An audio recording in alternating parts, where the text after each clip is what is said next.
Well, good evening.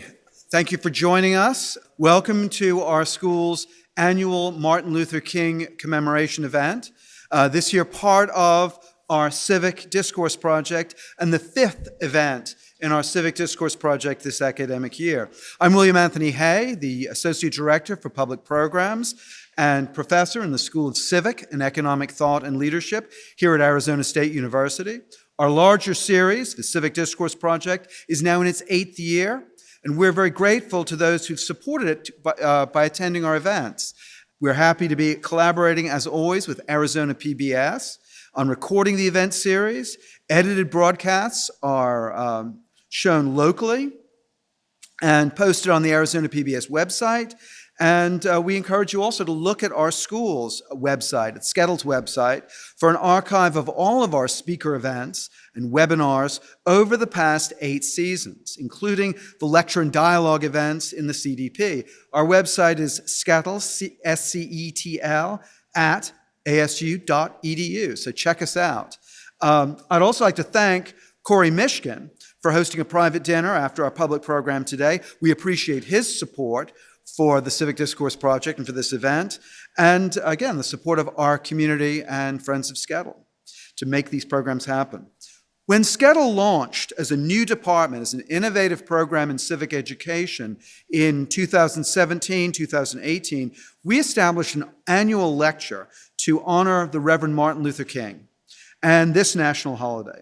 And it provides an occasion to celebrate a great civic leader and statesman, the principles he advocated, and his own abiding faith in America's founding principles and constitutional order. As King declared in his 1963 I Have a Dream address, that's why we include that address in our pocket constitution. In fact, we have on a table beside here both the Arizona Constitution and the U.S. Constitution with the Declaration of Independence and some other documents, again, including Martin Luther King's address. Today, we're very honored to have Archie as our speaker. Professor of Ancient Greek Philosophy at Colorado State University. He received his PhD from Duquesne University in Pennsylvania. His most recent book, and the topic of his remarks today, is entitled The Virtue of Color-Blindness, and that appeared last year. Copies of that will be available for sale and signing after the lecture.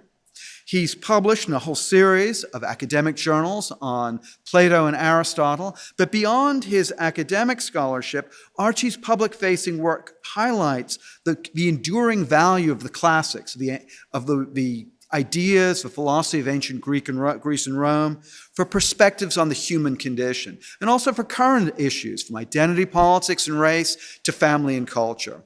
His writing on those themes has appeared in National Review, The American Conservative, and Modern Age. And today he will draw all of these threads from antiquity through to present debates together to discuss the virtue of colorblindness and the American project. Please join me in welcoming Archie.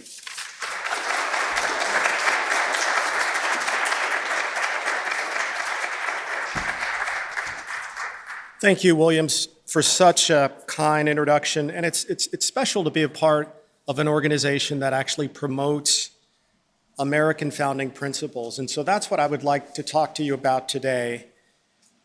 At parts, perhaps I might get into the weeds a little bit in terms of the philosophical tradition, the sort of tradition that Martin Luther King drew on, but I promise it won't be all in the weeds.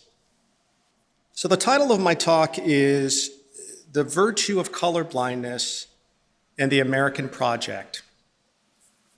So when Martin Luther King Jr. spoke in 1963 during his March on Washington, he famously said in his I Have a Dream speech that he dreamed that his 4 children would one day live in a nation where they would not be judged by the color of their skin, but by the content of their character.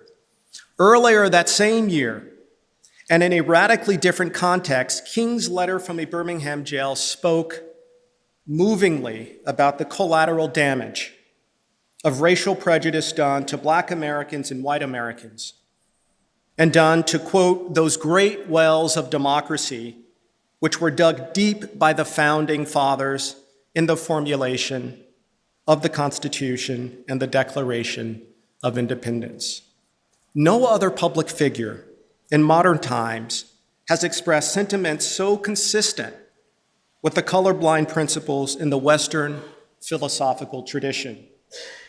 Given King's moral and practical advocacy, he seems to have understood that he was a mere vessel of many strands of ethical thought that privilege the individual character, ethos, and its choices and actions over conventional and arbitrary markers of distinction, such as a person's race. Now, Martin Luther King made famous this idea that colorblind principles are at the foundation of our republic. In fact, at the foundation of the Western philosophical tradition. And it's that tradition that I want to talk to you about. So what exactly is the colorblind approach? And so this is where I get into the weeds just a little bit, not too much, but it's important that we understand the significance of the ancient Greeks in their discussion of character. And then I'll connect that to discussions of race, DEI, etc. The colorblind approach is grounded on the moral belief that the mere possession of hereditary qualities like race should not confer moral merit by their possession or non-possession. Instead, moral merit can be and should be conferred upon an individual's actions because actions reveal one's character. So when I speak about character, I should be understood as speaking about the right desires, feelings, pleasures, and pains that make up the states of the virtuous character. The belief in character as opposed to ascriptive qualities as the locus of moral agency has a rich and comprehensive history in the West, and it continues to animate our own founding documents and way of life. And in order to see just how significant prioritizing character over ascriptive qualities has been in the West, we must first begin with some of the first recorded reflections on moral importance, the moral importance of character, which began with the ancient Greeks and the ethical tradition of eudaimonism. That's a very important concept. As an ethical framework initiated by Plato and Aristotle, eudaimonism assumes that the ultimate human good is happiness. And the task of ethics is to figure out what exactly happiness is and what contributes to happiness.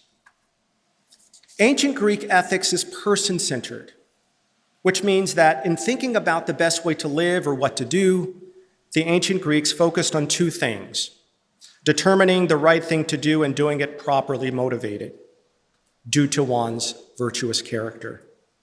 Although bad people can certainly do good actions, they cannot do actions as the good person would do them, which is to say, properly motivated. Properly motivated actions are anchored in and generated by one's virtuous character, which is the end result of an individual's autonomous choices. Character is not the product of factors that fall outside of the sphere of choice, voluntary action, and how choice is exercised morally. The body and what belongs to it are not involved with the manifestation of virtue. Thus, for the ancient Greeks, ascriptive qualities like race played no role in the formation of character nor the assessment of character. And the historical record shows that. The virtuous character comes about by habit or practice because virtue is a disposition that an individual manifests through the motivation to act in an appropriate way and to the appropriate extent in the right circumstances.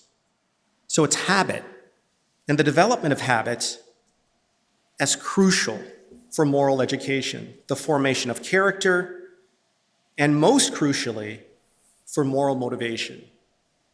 In the same way that we learn arts or sports by doing them, so we become morally good by performing morally good actions. Doing courageous deeds makes us courageous persons. The person having the virtue of courage, let's say, tends to do courageous kinds of actions courageously. So virtue is a way to secure both the orientation towards the right things to do, but also doing of them through the proper motivation. So in short, ancient Greeks, most notably Plato and Aristotle, relied on the formation of characters to secure good actions properly motivated. A passage in Plato's Apology is a good illustration of the emphasis the ancient Greeks placed on character, as opposed to ascriptive qualities like race. The context here is a conversation in the dialogue, the Apology. It's cautionary, and it's ironic because Socrates is defending himself during his trial. He is being accused of a number of different things, one of which is the claim that he corrupts the youth. In the passage, Socrates admonishes the Athenians for prioritizing conventional and bodily goods over the good of the soul, namely a virtuous character. This is what Plato says, Socrates in the Apology. Quote, "Then, if one of you disputes this and says he does care about wisdom, truth, and virtue, I shall not let him go at once or leave him, but I shall question him, examine him, and test him. And if I do not think he has attained the goodness that he says he has, I shall reproach him, because he attaches little importance to the most important things and greater importance to inferior things. I shall treat in this way anyone I happen to meet, young and old, citizen and stranger, and more so the citizens, because you are more kindred to me. Be sure that this is what the God orders me to do, and I think there is no greater blessing for the city than any service to the God. For I go around doing nothing but persuading both young and old among you not to care for your body or your wealth in preference to or as strongly as for the best possible state of your soul, one's virtuous character." So the emphasis here, end quote, So the emphasis here is the contrast between appearing to care for the proper type of goods and actually caring for those goods as expressed through one's commitments and, by extension, virtuous character. The most important things that Socrates speaks of are those things that fall outside the body and what belongs to it. These things are truth, wisdom, and virtue, and they enable one to properly use the body and what belongs to it, as well as external goods, money, friends, etc. So ascriptive qualities like race fall into the class of things that pertain to the body and what belongs to it.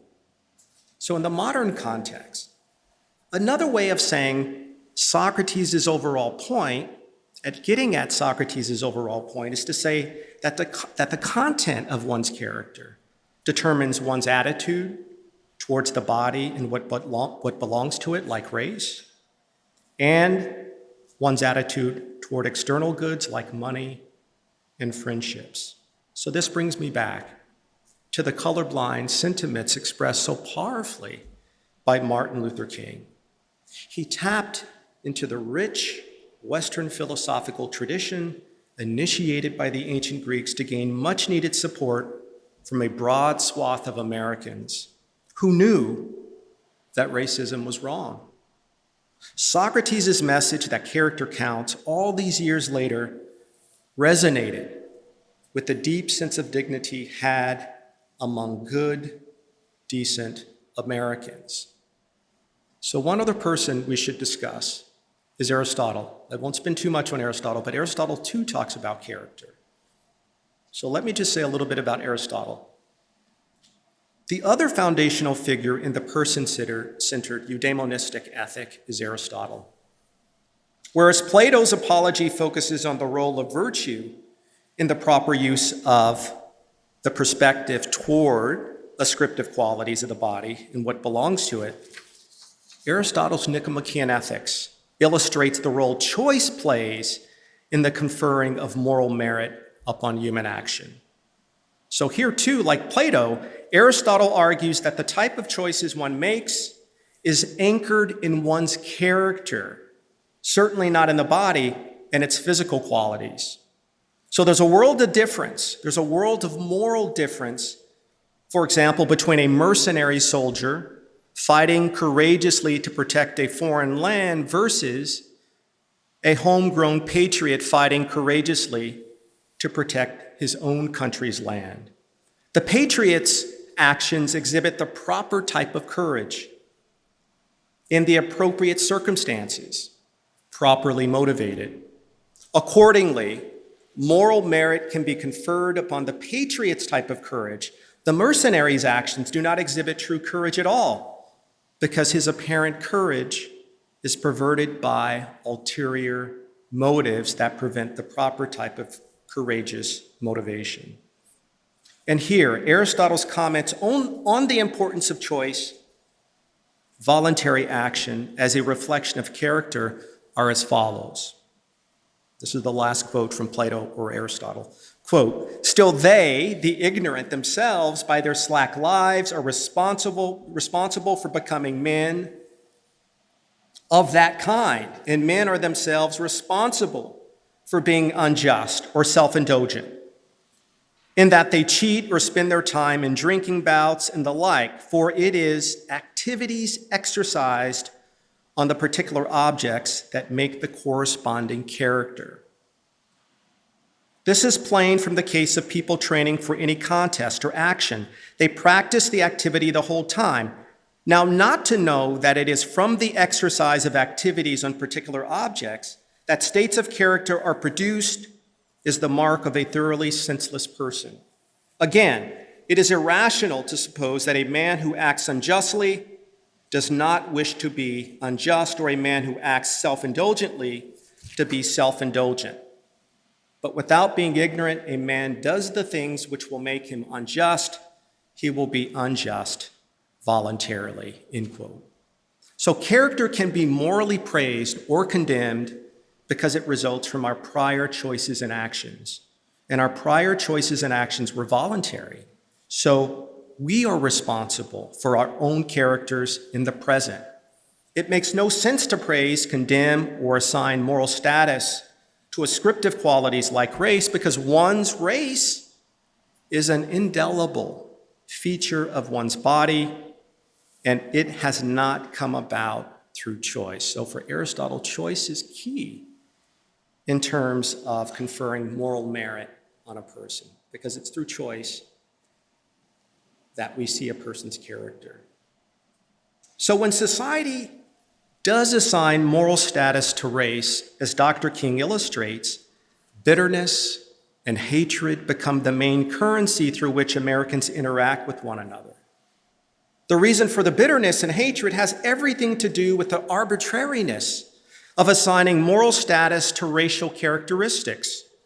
When character becomes the main currency through which Americans interact with one another, the relations between the races is less stilted, more fluid, and natural. So fair play and judging others by the content of their character is an abiding theme in the intellectual traditions of Western thought, especially in the ancient Greek philosophical tradition.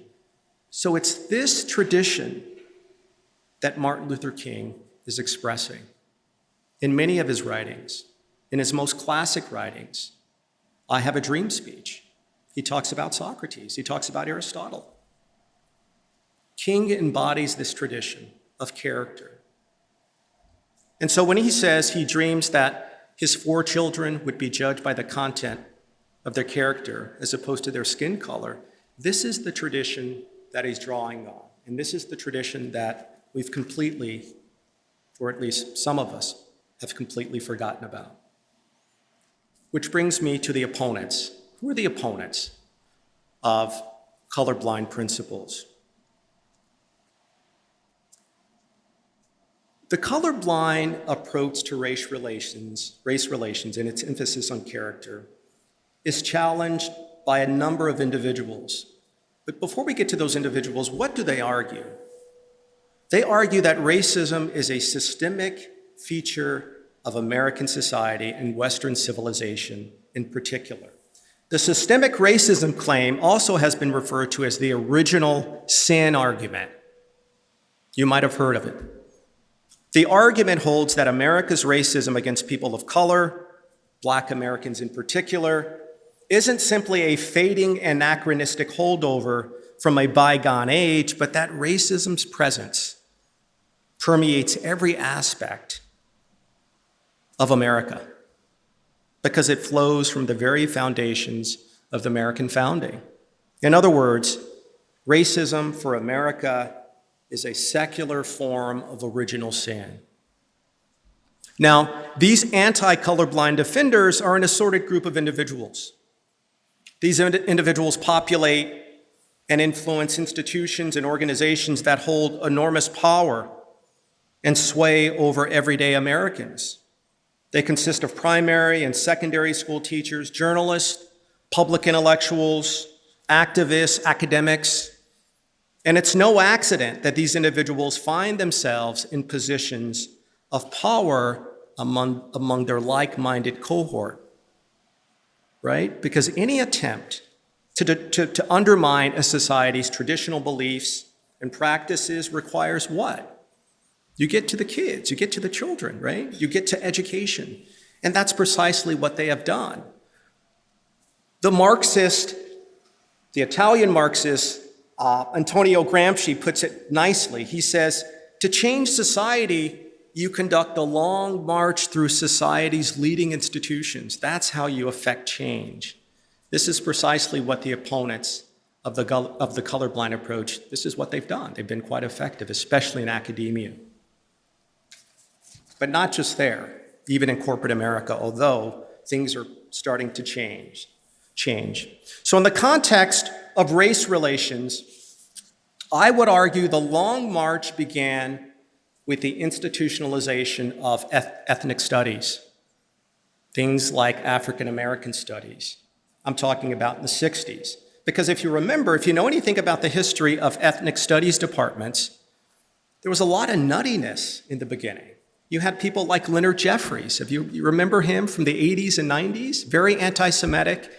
He said Black people were like children of the sun. There was a lot of nuttiness. By the way, Hakeem Jeffries, right? That's his uncle. I'm not arguing there's a connection in terms of what they believe, but that's his uncle, Hakeem Jeffries, the Senate minority leader in the House. Since then, these departments have professionalized. There's a lot of great African American studies departments. They've been professionalized, real academics. But I think what has remained consistent is the following refrain, that the United States in its history is irredeemably racist and exploitative. I think that's been consistent throughout each of the departments of ethnic studies.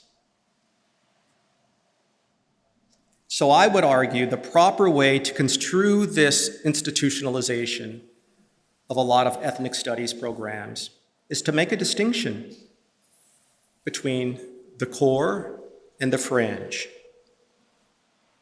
What do I mean by core? America was settled by an English-speaking Protestant core, the attributes of which include both substantive ideas, such as constitutionalism, the rule of law, human equality, and local traditions among particular communities found throughout early America. These attributes became pillars on which America waged a revolutionary war against England, and African Americans fought their enslavement and second-class citizenship in America. The fringe elements, on the other hand, are not necessarily characterized by race, ethnic origin, or religion. They are characterized by a mindset, a deep disdain for many of the institutions and values that have defined America for nearly 300 years, including academic merit, equality before the law, the bourgeois values of delayed gratification, and most important, marriage as an institution.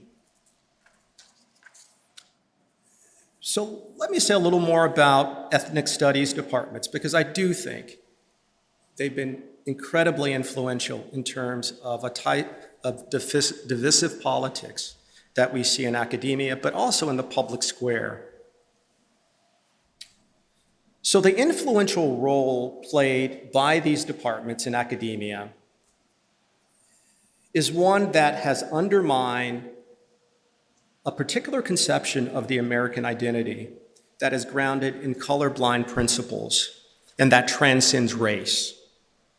Firmly embedded in these institutions, these anti-colorblind defenders have parlayed their dubious moral authority into aiding and abetting a cottage industry of the aggrieved.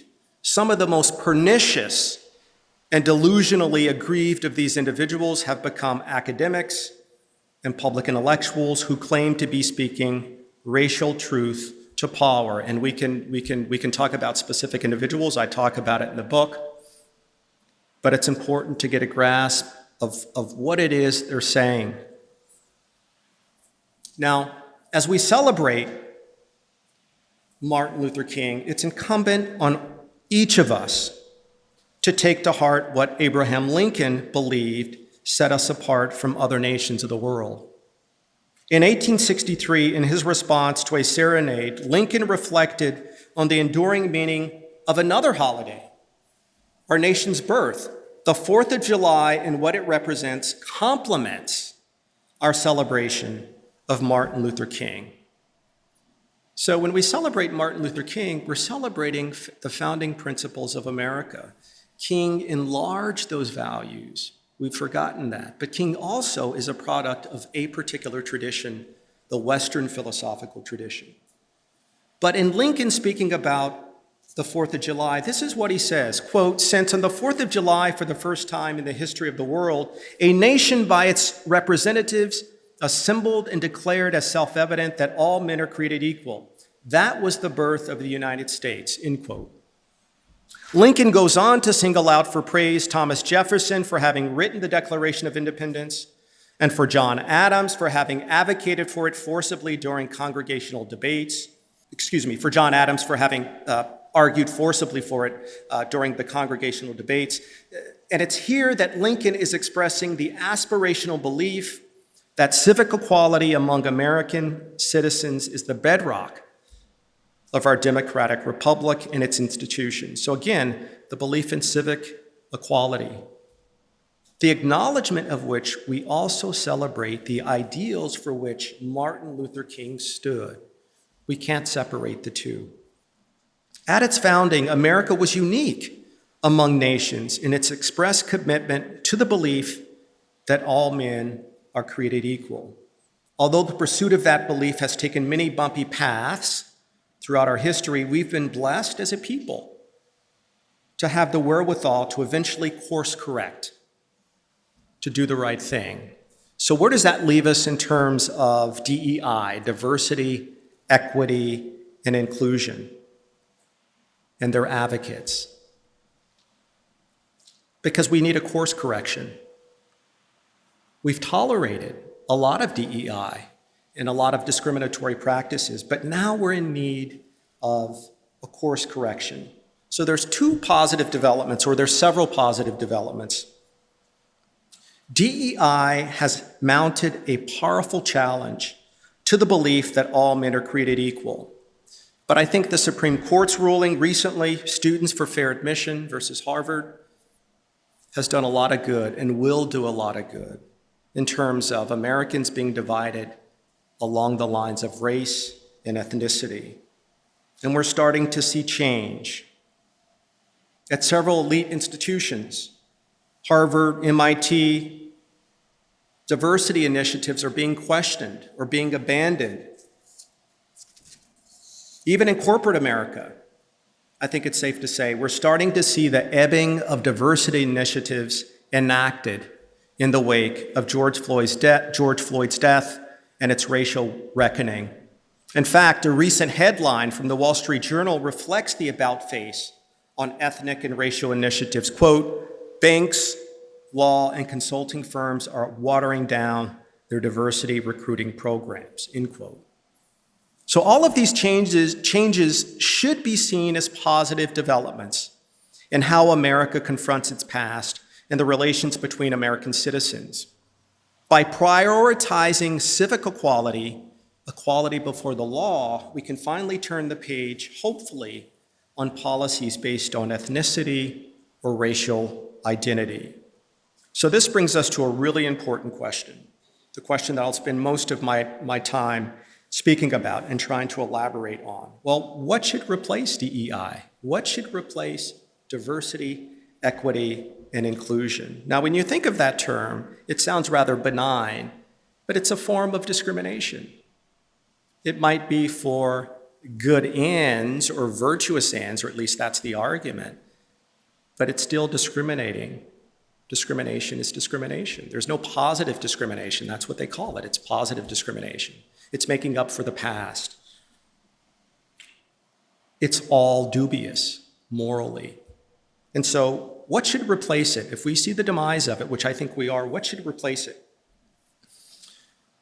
It's this question that we have to answer, because without exaggeration, if we don't answer this question, we could be in a worse place. In fact, it can affect us as a country domestically, but also internationally, right? If we let DEI policies dictate what we do both domestically and internationally, which we've done in the past, it portends a dim future. And I think you only need to look at immigration. So as the saying goes, nature abhors a vacuum. So what should replace DEI? For many Americans, DEI and its identity politics fill the void. But it must be replaced by a positive American narrative that goes beyond creedalism and is grounded in a set of ideas and practices that are more substantial and enduring than what DEI offers. If we're unable to construct a narrative and promote practices robust enough to provide a degree of unity among the competing identities currently vying for recognition in the public square, we'll end up in a much worse place than where we were during the heyday of DEI's divisive practices. So the void that DEI filled is both ideological and existential. So contrary to some on the right, identity politics is not simply ideological identities in racial, cultural, or sexual disguise. It's also a response to the same market and cultural forces that have fragmented and uprooted nearly all ascriptive communities in America: family, faith communities, ethnic communities. So ironically, the overriding question of those who embrace identity politics seems to be, who am I? The question isn't simply one's personal reflection. Rather, it gives voice to a longing for, as the late sociologist Robert Nisbet titled one of his books, a quest for community. So the question demands that one's assumed identity be recognized and have juridical standing in law. It's this sort of demand for recognition that we find on college campuses. And it's the most corrosive type of identity politics. It demands to be recognized in the public square. But America's ethnically diverse population and the alienation that some of its members express through oppositional identities would be well served by what a positive American narrative and its cultural practices would offer. And so I have a couple of suggestions towards my conclusion, but it's possible to formulate a narrative that's positive and has some proposals that might be a little more effective in the public square. So what am I saying? I'm saying it's no longer enough to appeal to an American creedal identity in the way Martin Luther King Jr. and the Civil Rights Movement did to great effect. We need a little more than creedalism. In the 21st century, creedalism alone has been especially ineffective at keeping racial chauvinism at bay in American life. Conveniently, Creedalism is only one part of the American identity, albeit a very important part. The other part is cultural. Of course, these two aspects of the American identity are not mutually exclusive. The Creedalists' argument is captured eloquently by Abraham Lincoln in the Gettysburg Address. His new birth of freedom was a call to Americans to ground their collective identity in substantive ideas such as constitutionalism, the rule of law, and human equality, all of which by itself amounts to a creedal or notional definition of citizenship. However, in his first inaugural address in 1861, Lincoln also speaks about the mystic chords of memory. He appeals to the very real sentiments that unite Americans as Americans, North and South. The sacrifice made by the founders, he reminds us, should be a source of strength and comfort to a beleaguered nation during a time of political disruption and a national identity crisis. Today, we're undergoing a similar identity crisis, and we need a similar type of chords of memory to unite us as Americans. The formation of an American national identity does not begin with creedal or notional ideas only. It begins in a particular geographic location, among a particular culture, and among a particular people, a core. And David Hackett Fisher, in his book Albion Seed, argues convincingly this is the case. He shows that the American identity was formed from a core of English-speaking settlers across the eastern United States from 1629 to 1775.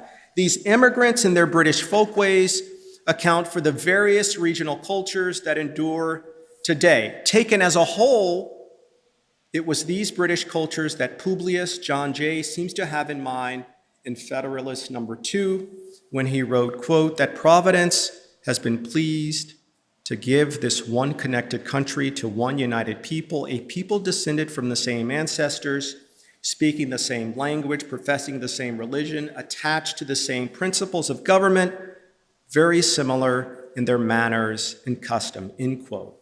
Now, Americans no longer share a common ancestry, but we certainly have a common Judeo-Christian culture that goes beyond mere ideas. America consists of a core culture animated by ideas, communicated through the English language. It has a civic, national, and cultural identity. The overriding feature of the core American culture is its Anglo-Protestant disposition, individualism, not excessive nor expressive, moral reform, religiosity, and a robust work ethic. The promotion of this core culture, its values and beliefs, amounts to a robust American identity. Such an identity steers clear of both a specific American racial identity and a feeble, notional, creedal, or civic American identity. Embracing an American identity of this type gives, as the political scientist Samuel Goldman puts it, a constitutive status to Anglo-Protestant culture, but no such status to white Anglo-Saxon Protestants. That would be absurd, right? WASPs. I'm not arguing that at all. But I'm arguing it's the culture that's significant. It's the culture that makes us exceptional. And it's that culture that Martin Luther King embodies with an African-American idiom, which made it so powerful and why he convinced a nation that racism was wrong. But certainly, Martin Luther King embodied that Anglo-Protestant culture. So in other words, creedalism coupled with specific cultural practices defines America and what it means to be American. The particularities, the preferences, the ascriptive qualities of one's identity are secondary, or should be secondary, if we are to take the American identity seriously. The creedalists' conception in isolation grounds the American identity solely in propositional or notional ideas, constitutionalism, rule of law, and human equality. So creedalism without a cultural emphasis is especially ineffective against racial identity politics. So, as I conclude, what do I have in mind? So when I speak about a cultural emphasis combined with creedalism, right, rule of law, constitutionalism, etc., there are two possibilities, or at least there are two solutions that I propose to put some muscle, if you will, on creedalism. The first is, let's make English the official language of the United States. And let's also implement some version of a national service program nationwide. Each of these practices would be enacted at the federal level. It's at the federal level that these two practices will be most effective.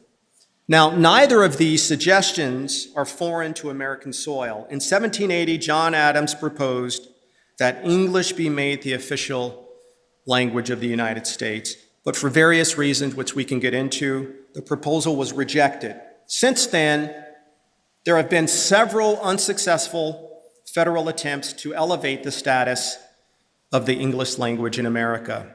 In some states, such as Arizona, English is the official language, but it needs to be enacted at the federal level to be effective. But certainly in Arizona, English is the official language. So America is in a radically different place today when we speak about language than where it was in the past. And the change in this area is desperately needed to confront the present. So demographically, making English our official language would, at a minimum, complement the argument that we're not a nation of immigrants, but rather a settler nation.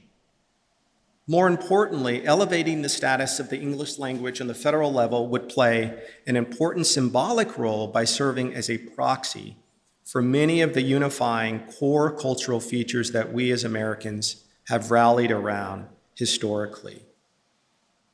Secondly, implementing a national service program based on the core cultural features I've mentioned would contribute to the formation of a national American identity in the robust sense that I'm advocating. The program would be directed mainly toward young adults and would be modeled on the integrative procedures currently used by the armed services to instill a sense of esprit de corps among its enlistees. Because aside from our all-voluntary military force, there are few places or institutions where young adults socialize with those who are of a different social class or race or from a different region than they are. And when young adults do come into contact with one another, it is often on a college campus with other middle and upper class students. But a national service program would hopefully motivate Americans to think more sympathetically about their fellow citizens when sorting themselves along the lines of class, race, region, or other sub-national identities. So in addition to the need for a broad American national identity that's more integrative than self-regarding identities based on race, gender, or religion, we need a positive, compelling American narrative in the public square that's more effective at promoting integration and rootedness. This is the only way to counteract the ever-proliferating anti-American ideas that are tearing us apart, especially in our institutions of higher education. Narratives are supposed to glue us together as a people. So when you think about new immigrants to America, aren't they supposed to exchange their old narratives from where they're from and identities that once defined them in their old countries for a new American identity and narrative? But except for a few facts about American history and how the government functions, it's not clear at all today what narrative or narratives new immigrants to America actually are taught. So given the feeble patriotism expressed by America's young today, I'm doubtful that whatever narrative new immigrants to America adopt, that it's compelling enough to win their complete allegiance over the long term.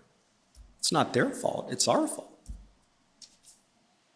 So this more positive American narrative would tell a story about the role that faith, family, and tradition have played and continue to play in the evolution of the country, both politically and culturally. That story would celebrate what were once widely agreed upon cultural precepts of upward mobility.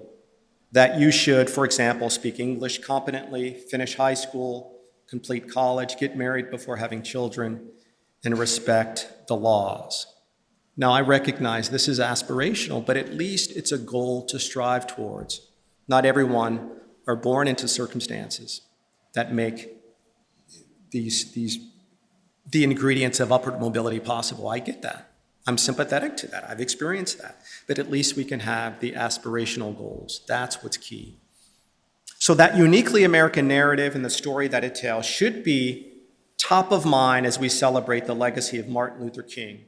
No other narrative, especially weird racial narratives, is equipped to address the psychological and existential needs of alienation among sizable groups of Americans. As we witness the gradual decline of the DEI regime, we can take solace in knowing what precisely should take its place. And so, in conclusion, with this in mind, it's imperative that we not forget that American principles are exceptional, not ethnic or racial groups. We must remember that what made the 13th Amendment in particular exceptional among the Civil War amendments was that in abolishing slavery, it gave Congress new powers to enforce the amendment by appropriate legislation. What the amendment's appropriate clause amounted to, according to the constitutional scholar Akil Reed Amar in his book, America's Constitution, a Biography, is that it, quote, allowed Congress to legislate not merely against slavery itself, but against all the badges and relics of a slave system. That's important.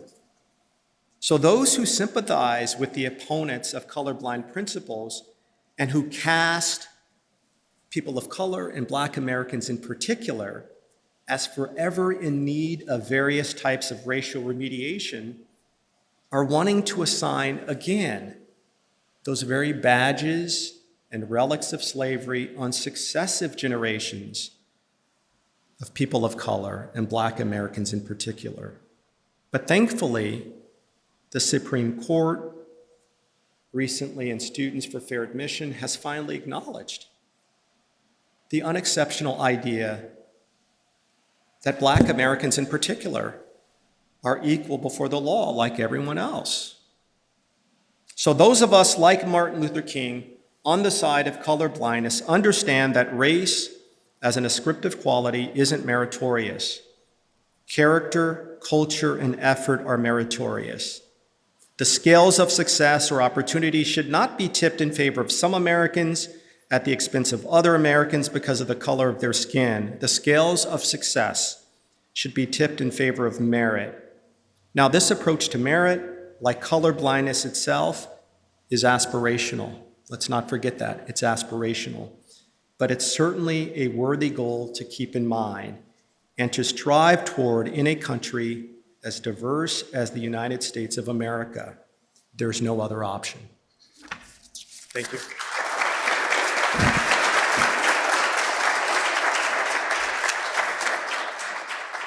Andre, thank you very much. That was an enlivening challenge to a lot of public discourse today. And it was interesting the way you framed the distinction of colorblindness and of these badges and tokens of slavery, the essential features of an individual versus accidental features. Physical attributes are accidental, but what you choose, and indeed drawing on Aristotelian thinking of attitude, of temperament, of what your character is as you develop it, that is your choice. And so that is what is essential. And so that's a very interesting framing, and it really challenges a lot of the current debate. That's right. And I think that what's important too is that when we teach young kids, especially kids of color, that they have no autonomy, meaning they really don't have a choice because everything is arrayed against them, right? So if America is systemically racist, then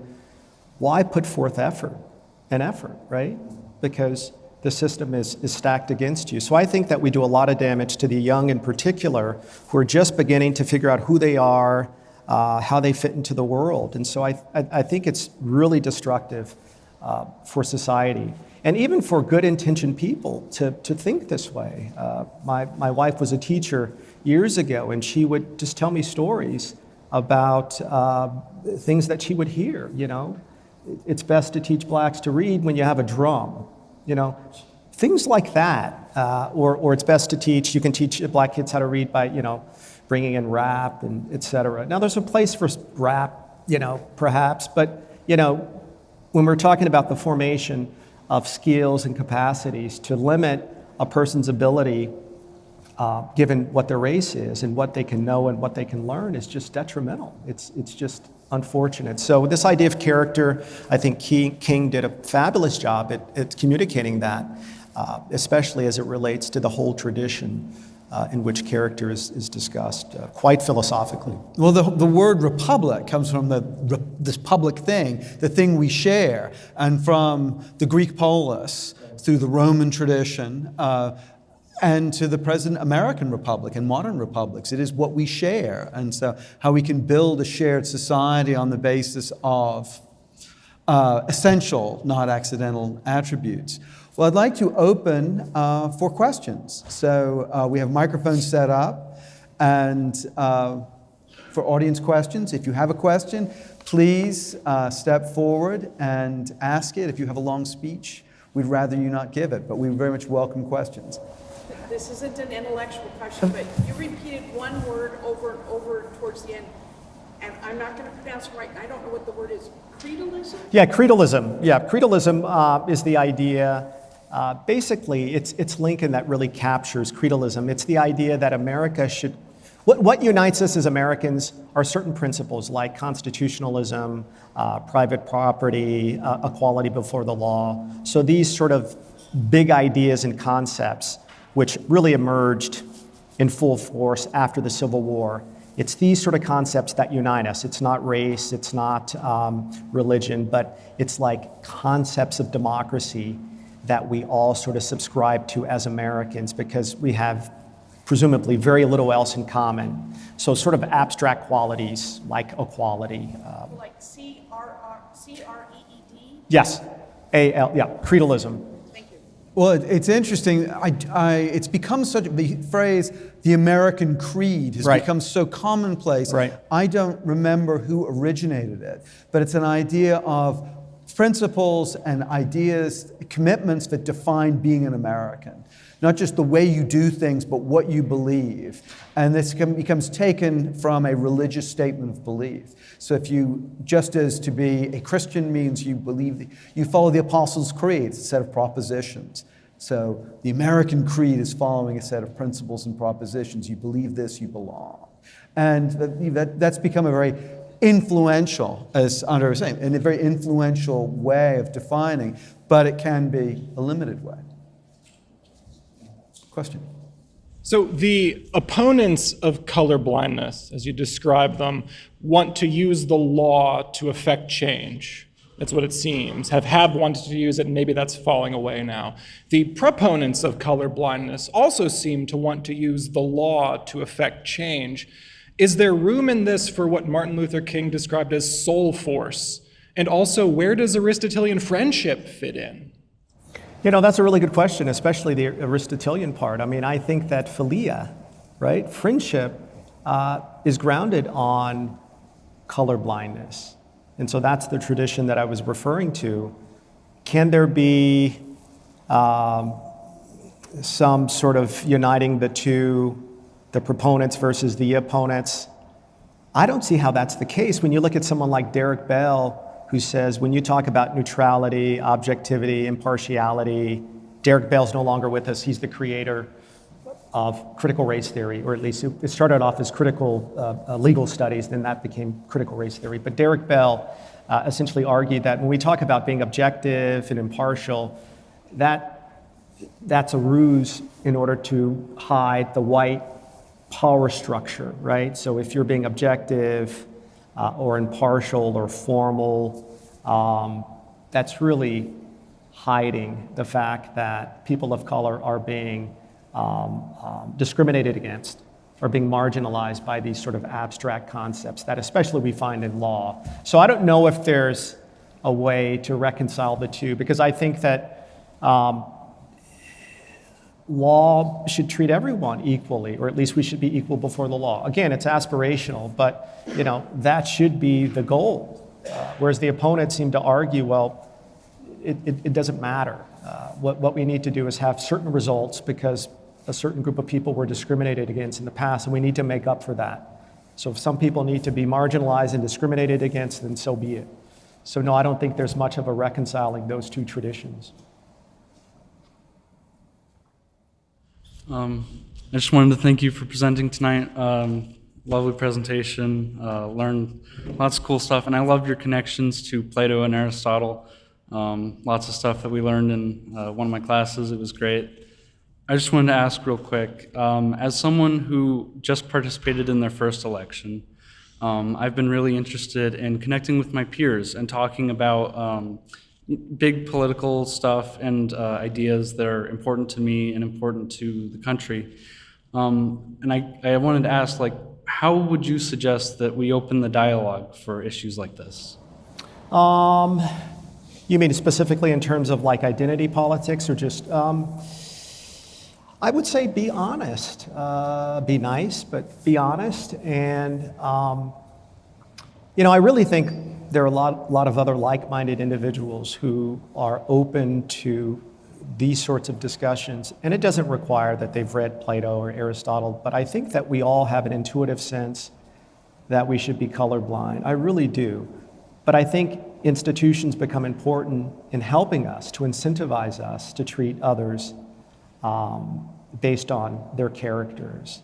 So I think that just being open, being honest, trying to surround yourself with other like-minded individuals, at least to an extent. But I think just being open will attract others too who might disagree with you. But I think if we do it civilly, if we engage with one another civilly, I think there'll be an openness. At least that's my sense. I mean, I can't say 100%. What do you think? Well, the question brings to mind the phrase philia that came up before. And I'd be interested in your thoughts on civic friendship and how does that fit with this tension between the accidental and the essential aspects of personality and of individuals. Well, that's what I meant by stilted. I mean, if you judge a person according to these accidental features, how they look, their race, their sex, I think those sort of conversations become really sort of plasticky and, as I mentioned, stilted. They don't seem as genuine. So I think public discourse and coming at it in an honest manner, trying to really get to know the other person, I think that does a lot of good because it shows your intention. It shows that you don't have any ulterior motives. And so I think that idea of philia is very important. And if we are friends naturally because we have interests, there's no need to do this bean counting of how many people of color are there, or we need to include X, Y, and Z because that's a certain demographic that we need to represent. But if we're friends, all of that takes care of itself. And so that's what Aristotle argues. When you have friendship, you have very little need for justice. Now, we're not perfect, we need justice as well, but friendship can at least make it a little easier to have justice in sort of the bean counting sense, if that makes sense. Well, civic friendship also allows us to avoid a different trap. Jonathan Sacks, the philosopher and chief rabbi of the British Commonwealth, he made the point in a book called The Dignity of Difference that there are some fundamental commitments. And if you reach those fundamental commitments, there's no room for compromise, that either I conquer you or you conquer me. So once you get to that point, how can we avoid the trap? And so civic friendship becomes a way to avoid a contest of dominance. Very nice talk. As what I think when I think of the American creed, I include civility. Right. So when you talk to somebody, even if you're not friends, you treat them as if you would like to be treated, and you assume they have the best of intentions until they prove otherwise. That's right.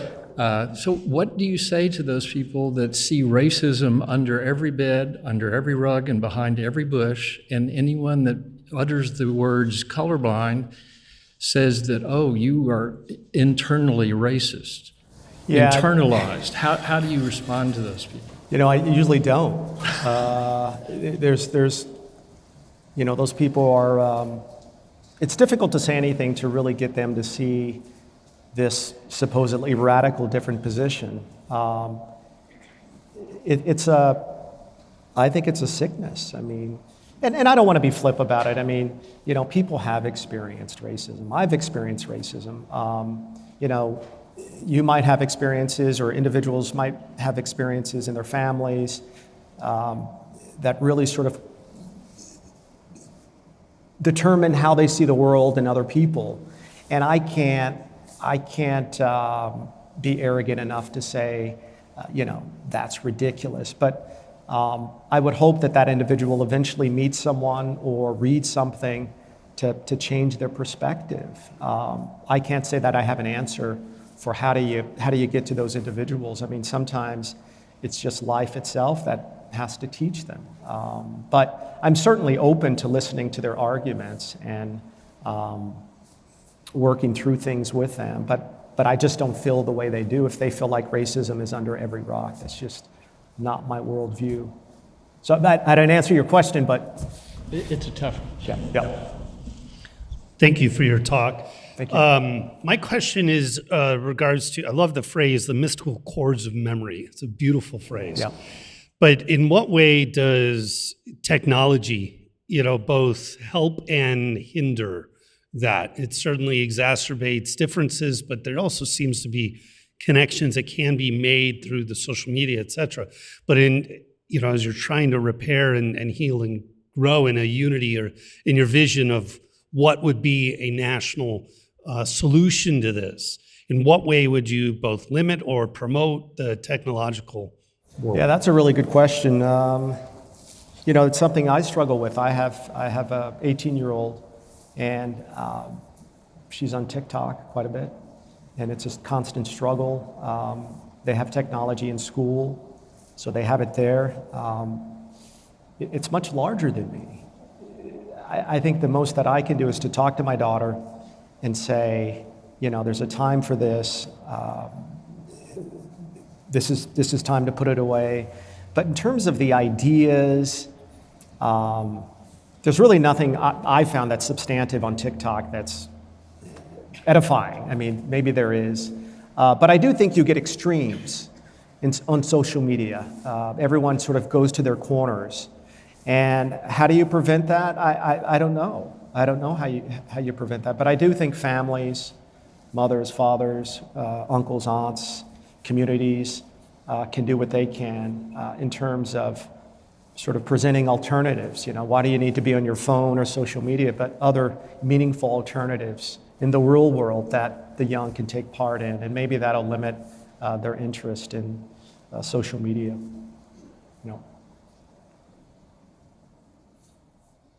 Hi. I don't know much about this Aristotle fellow. And you start your talk with Martin Luther King, I hope that my children are judged by the content of their character. And then you turn to Aristotle to talk about what character might mean. And character, it seems, is an amalgamation of a set of virtues, moral and intellectual virtues. Yep. My concern is that when the turn to Aristotle at this point to sort of create maybe a catalog of what the content of a good character might look like, Aristotle says if you are lacking in the intellectual and moral virtues, then you're not worth much. You might be, in fact, a natural slave. And so as the talk unfolded, I was listening to what that content might look like. And you said Anglo-Protestant, So English speaking, and so I think maybe you think that speaking English is a virtue, or certainly a signpost of a particular national character, with which I think I agree. The Quebecois would agree with something like that. And then you mentioned Protestantism, so Anglo-Protestantism, and the Protestant work ethic might be the basis of that, the content for that character. I'm a big believer in the Mormon work ethic as well, and the Catholic work ethic. And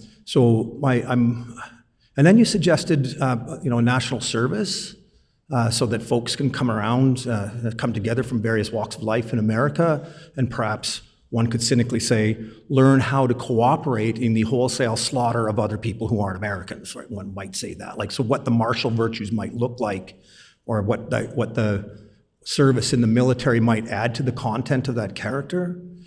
So I guess, not to give a speech, apologies, could you sort of lay out a little bit clearly, like a quick little catalog of what those virtues might, the substance of that character might look like that we want for our children? Yeah, so the bit about national service was simply, and I said, the military is the most integrated institution in America. And I think they've been quite successful, even if you disagree with the service academies and affirmative action, that's a different story. But I do think they've done a pretty good job with integrating various racial, ethnic groups. And so that's all that I'm referring to when I say national service, something that unites Americans, because we have very little contact with people from different classes. I mentioned on college campuses it's mainly middle class and upper class, but do you come in contact with kids from Appalachia or the ghettos? That seems very rare. So me mentioning national service has nothing to do with militarism. It has to do with a sense of community that we might be able to foster as Americans, sort of a common experience. In terms of the type of virtues that I would say contributes to this unity that I'm arguing for, I do think English would help with that, certainly. It doesn't mean that other languages are inferior, but it just means as Americans, historically, that's the language that we've spoken. I think symbolically, if it's made the official language at the federal level, that would do a lot symbolically. Not just in terms of the language, although that's very important, but in terms of the culture that gave rise to that language. Now, I'm not saying we've privileged white Anglo-Saxon Protestants. I'm not arguing that. That would be absurd. But I'm arguing that that culture is what makes us exceptional as Americans. And it's that culture that MLK appeals to. And he enlarged our sense of liberty precisely because of those principles. And if you look at anything that he's written, he basically says that. So I don't think it's extreme to say that English, not just the language, but what it represents, would be one unifying feature of that identity that I'm proposing. Your first comment about Aristotle was what? Woe to ye who don't have the moral and intellectual virtues. They're born with cognitive differences. Why is that problematic? I mean, that's what makes us human. The fact that we have moral capacities, we have intellectual capacities, right? And we make other people responsible based on those capacities. That's what I meant by voluntary choice. We become responsible for our choices because we voluntarily engage in certain actions, and those actions reveal our characters. But if that's based on race, we're not responsible for our race. So I think that Aristotle it's the framework that I'm interested in. The specific virtues that Aristotle talks about, those are Greek virtues. They have very little to do with us, but it's the moral and intellectual qualities that I think is most important. Right. So, can I follow? Go, please. Yeah. So, if the framework of virtue, so the content of the character is a framework, so it becomes a contentless content. That's my concern here. I would push you, and I think maybe over dinner you might go there and say, look, the content that the Reverend Martin Luther King had in mind were the virtues that were sort of written into Christianity, be it Mormon, Catholic, Protestant. Yeah. Right, so it's because I get that language can be a sort of a focal point around which a shared identity can be based, right? But that could be like Quebecois nationalism, right? It could be, I get what you're saying here, that we need to find a way to come together, right? But there needs to be content to that. Like once we do gather together and get over the ridiculous, view of people who are determined by their race, right, then what? What do we fill it with? I get what you're saying, but I would stick with that Anglo-Protestant culture, because now by saying that, you're right, it's exclusive. It does exclude, not in the sense of we're privileging a particular culture, not a particular people. So that would be a part of the content that I'm most interested in. Otherwise, what do you have? What do you have? That makes us a settler country. The fact that before you can have immigrants, you need settlers with a particular culture. And now we can have immigrants. This is Samuel Huntington's argument, which I agree with 100%. So I don't find it problematic to have as a part of that identity the values, the culture of Anglo-Protestantism. I'm not excluding Catholics or any of that, but it's just the culture that I think has been instrumental in what makes us exceptional as a country. All right, well, maybe there's some particulars in the Protestantism that would overlap or that would speak to the problem that we have, with the original sin of slavery. Right. Right, so if you're going to secularize the original sin of slavery, or not you, sorry, the folks you're speaking against. Right. Right, so there needs to be something in there. If that's the language they're using, and the language you're using is Protestantism, right? Is there something in that tradition that can get us past that original sin of slavery? And so written into all forms of Christianity is forgiveness. Yes. Right, and so that is a virtue. Yes. Right, that when I'm looking for content on what's the content of the character from the Reverend Martin Luther, it might be within the particulars of Christianity that need to be brought forward and sort of put some meat on the framework of the virtue of the kind of character formation framework that you're setting up. Okay. Does that make sense? I like that. All right, good. Thank you. Well, this gets to a point we've lived through, or no, none of us in this room, I should say, have lived through, but there's been a moral revolution, and that was with the rise of Christianity, and how different a world Plato, Aristotle, Cicero, Polybius, and others were. It was a different set of assumptions to the present day. That's right, yeah. And I think the question of forgiveness and the idea that no one is irredeemable, that there is not some kind of secularized version of predestination, that those who are destined to be natural slaves, or who are destined to be naturally immoral. And even Aristotle's discussion of natural slavery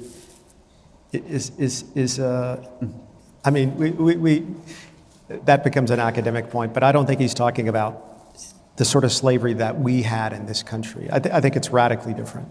Yep.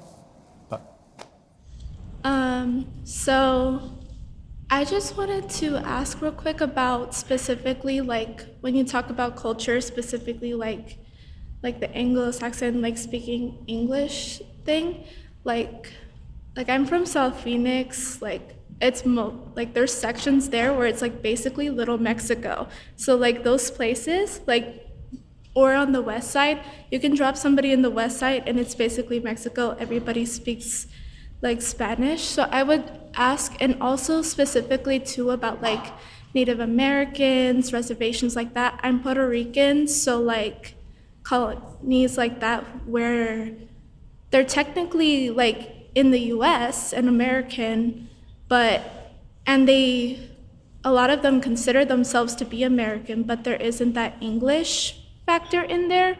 Yes, it's taught to children, but like once they grow up, they usually stay in those areas, so they end up speaking like Spanish or like whatever. What would you say to that? I think that, I believe in upward mobility. I believe that we should equip the young with the tools to become upwardly mobile. I think that these children, the communities that you've mentioned, If they make a choice to stay in those communities, that's perfectly fine, but that doesn't mean that there's a core culture, institutions that make it possible for us to have a Martin Luther King, for us to have abolished slavery. So it's that particular culture that I don't want to give up because I think it's been so instrumental in what makes us exceptional. So when I say English should be the official language, I'm speaking to those core cultural institutions that have meant so much to me. And I don't think it's outrageous. I don't think it's necessarily exclusionary. It just means that and I don't want to keep repeating myself, but what makes us exceptional?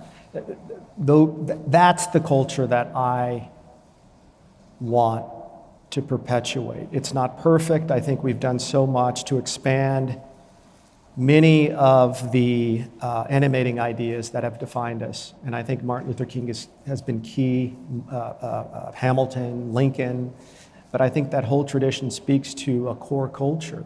And I think without that, we have identity politics, and we see what that has done.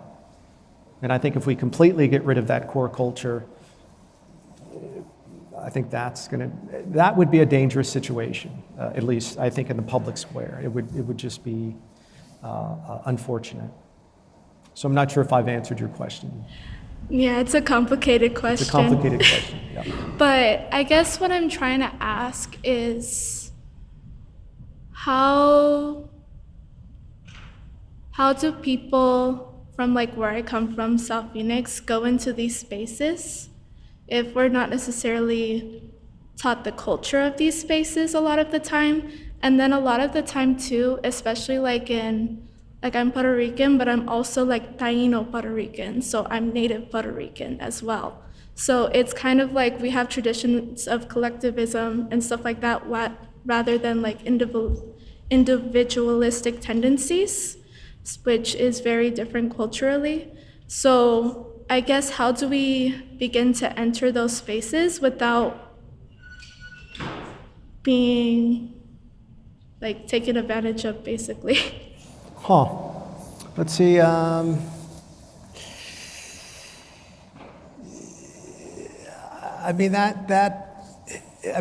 Collectivism. I've spent time in Puerto Rico. There are some big differences. So again, I think that communities that have different sets of values, that's fine, but in terms of upward mobility, it's impossible to escape individualism. That's a part of our ethos as Americans. So how do you reconcile the two? I think it's difficult to do that in the public square because that's really who we are. And I subscribe to it, not excessively. I think, of course, communities are wonderful. But I think when communities start making it difficult for us to express our capacities because it limits us, then I think that's when it becomes detrimental.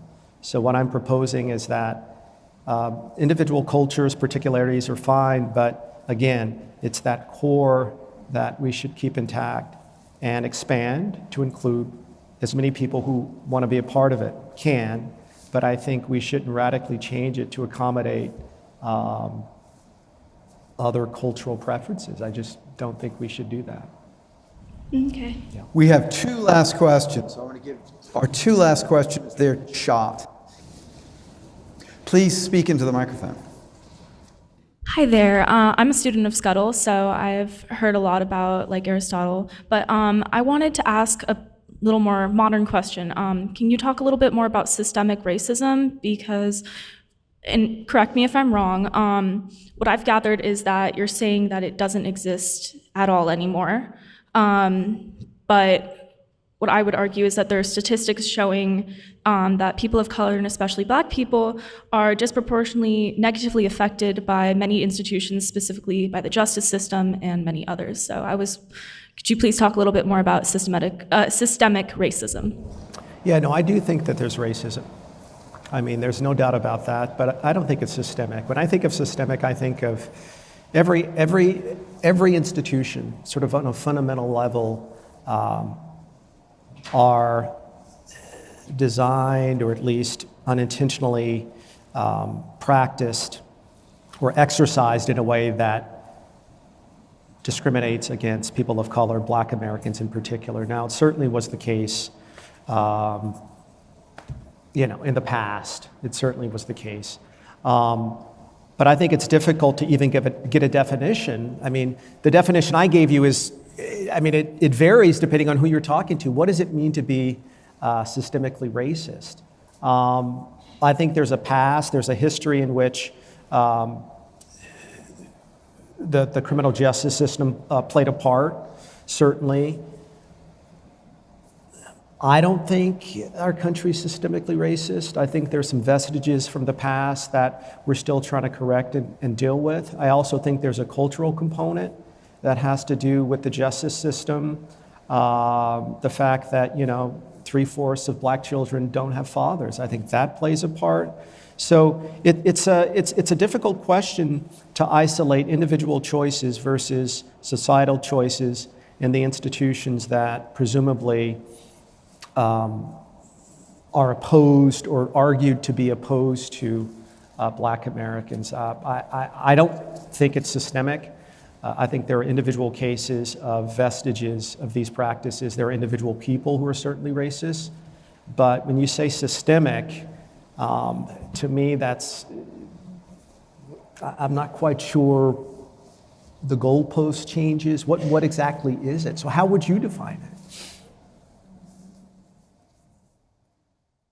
I guess I would define systemic racism, well, it depends on what system you're talking about, but in America is the constant deprivation of rights and liberties for people of color, and it can vary from microaggressions to huge transgressions, such as hate crimes, but what I'm talking about is... Well, it's difficult. It's difficult. Systemic racism, it's difficult to define. I don't think it's helpful to say, systemic racism's out there. I don't think it's helpful. I'm not saying you're wrong, but it's just difficult to really grasp it. And then I think you had difficulty doing it because I don't think it's helpful. I think we can talk about individual instances, particular cultural or institutional practices that might have disparate impact on a particular group of people, but I wouldn't say that's systemic. There's millions of people of color who are dying to get into this country. What do they see that you don't? Well, if someone's trying to get in here, usually it means that their situation is worse than it is here, but that doesn't mean that there aren't systematic issues. Okay. So, thank you. Yep. Last question. As we engage in the public square, I think similar to the time period in which Martin Luther King Jr. was engaging in society, we're having a war of ideas and almost a civil war. And you would propose that we meet those people who have a different perspective than us, or people of a DEI perspective, as friends and in relationship, and trying to meet them where they are to have those conversations and change perspectives. My question to you is, as I've gone out into the world and tried to have these kinds of conversations and engage people in a meaningful manner and have one-on-one conversations and really just try to even listen, because it's almost a dogma of of that culture, that these are religious ideas, that to even ask the question, why do you believe that way, is an affront to who they are as a person. And having normal conversations isn't necessarily helpful.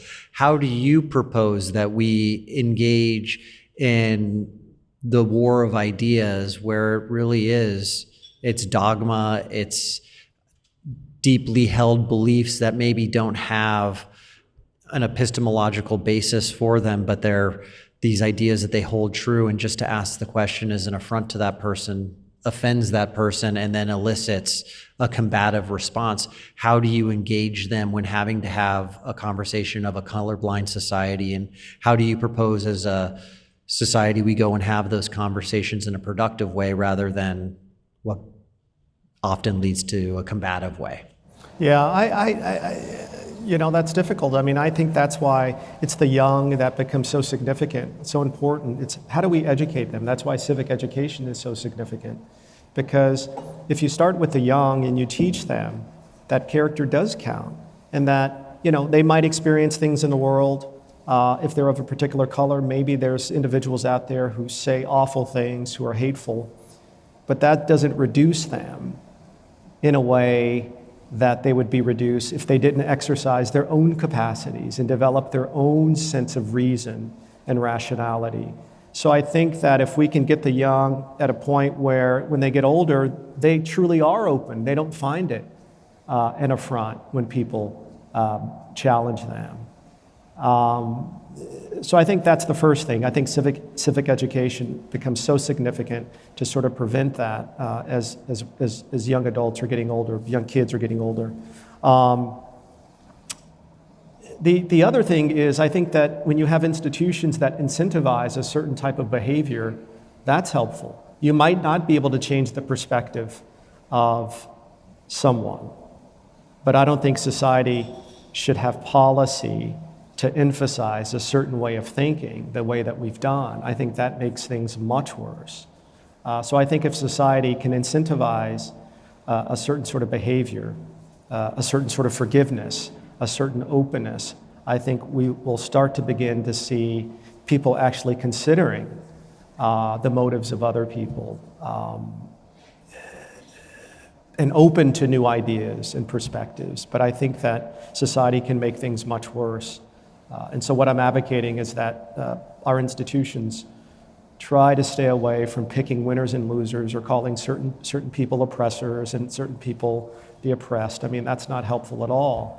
You can be sympathetic and help those who've experienced racism, but you shouldn't make blanket statements and say, well, all of society is against you. That's detrimental, and I think that's harmful. And it's depressing. It's just depressing to have kids think that way. And I've met kids of color who feel that way at the age of 10, 15. That's a form of child abuse, I think. So that's how I would answer that. Well, the fact that we can have these conversations, a civil discourse, a discussion, and show civic friendship, this is a good sign in our society, how much things have changed and changed for the better. And it gives an example, part of the learning process for that younger generation. That's right. And Andre, thank you again for giving a fine talk. Thank you.